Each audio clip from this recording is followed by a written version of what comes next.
Some people are not keen on having turf because they're concerned about maintenance issues. But with modern varieties like this beautiful one here, well, not only is maintenance dramatically reduced, but you also enjoy all the environmental benefits and use less water at the same time. When we wrote our first gardening book on Western Australia over 10 years ago, the turfgrass varieties, well, they were the old-fashioned forms, cooch, the old-fashioned buffalo, and of course kikuyu. Now, 2 years ago when we started writing the West Australian Garden Guide, well, the turf chapter had changed dramatically. There were all new soft-leaf forms of buffalo that were the most popular, and a brand new turf variety called Empress Zoysia that was the landscape architect's choice, and for a very good reason. Beautiful green colour and ideal for our conditions. One of the great benefits in my mind for this grass is the way you care for it.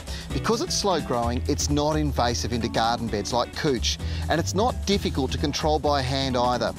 It does really well in hot sunny locations, including growing on the coast where it's got excellent salt tolerance. Now that's also an important detail to know if you have a saltwater swimming pool. Salt often damages broadleaf turf varieties of lawn. Another thing I love about Empire is its ability to perform in shady spots as well.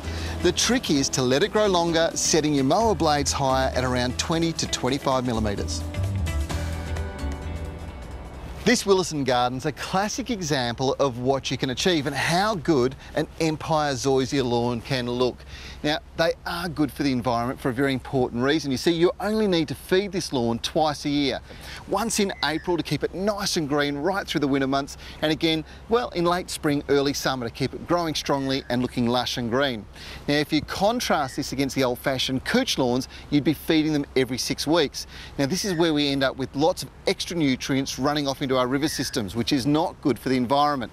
So putting in an Empress Zoysia grass, well, it's great news for our river systems.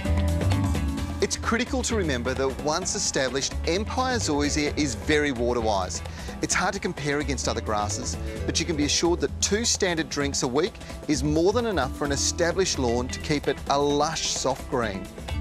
The late summer, early autumn period is a brilliant time to lay an Empire lawn, and the best way to set it up is in roll-on form. Now, it's easy to do, and the root system will establish slowly over the winter months, ready for the hottest days next summer. One little trick to having a beautiful lawn in Perth is making sure that you apply a wetting agent, and a top quality one, twice a year. Now, I've got 2 turfgrass varieties that I use at home myself.